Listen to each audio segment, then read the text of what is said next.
तर आज आहे 30 दिवस 30 सोयाबीनच्या व्हरायटीचा दुसरा दिवस. तर आज एक अशी व्हरायटी आपण बघणार आहोत जी हार्वेस्टिंग काढायला एकदम सोपी आहे. आणि जेव्हा हार्वेस्टिंगला ती व्हरायटी येते, जरी आपल्याला थोडा 8 ते 10 दिवस उशीर झाला तरी देखील त्याच्या शेंगा तळकत नाहीत. तर त्या व्हरायटीचं नाव आहे फुले दुर्वा. त्या व्हरायटीला आणखी KDS 992 असं देखील म्हणलं जातं. तर ही व्हरायटी नाही का महात्मा फुले कृषी विद्यापीठाने ही व्हरायटी काढलेली आहे. ही व्हरायटी आहे ही मध्यम कालावधीची व्हरायटी आहे.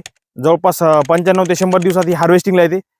तसंच बघितलं गेलं तर एकदम उच्च उत्पादन देणारी व्हरायटी आहे. जवळपास 10 ते 12 क्विंटल प्रति एकर इतकं उत्पादन देते. याचा फुलाचा रंग थोडा जांभळा आहे.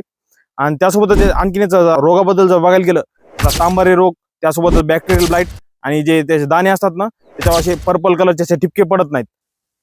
पण ही जी व्हरायटी आहे स्टेम फ्लाय, त्यालाच आपण खोडमाशी म्हणतो. आणि त्यासोबतच येलो मोझॅक व्हायरस आहे. ह्या जे रोग आहेत आणि कीड आहे त्याला नाही का असं ससेप्टेबल आहे, म्हणजे त्याच्यावरती जास्त अटॅक होतो. तर सुरुवातीच्या अवस्थेला नाही का आपल्याला स्प्रे करावं लागतं ह्या व्हरायटीला.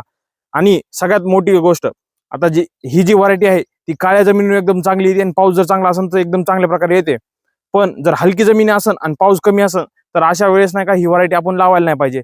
तर ह्या व्हरायटीज काय होतं, जे दाणे असतात मग ते छोटे होतात, त्याच्यामुळे काय होतं उत्पादनात फरक पडतो. तर अशाच नवीन नवीन माहितीसाठी सर्व कृषीला फॉलो करा. आणि जर व्हिडिओ आवडला असेल तर नक्की कमेंटमध्ये लिहा सोयाबीन.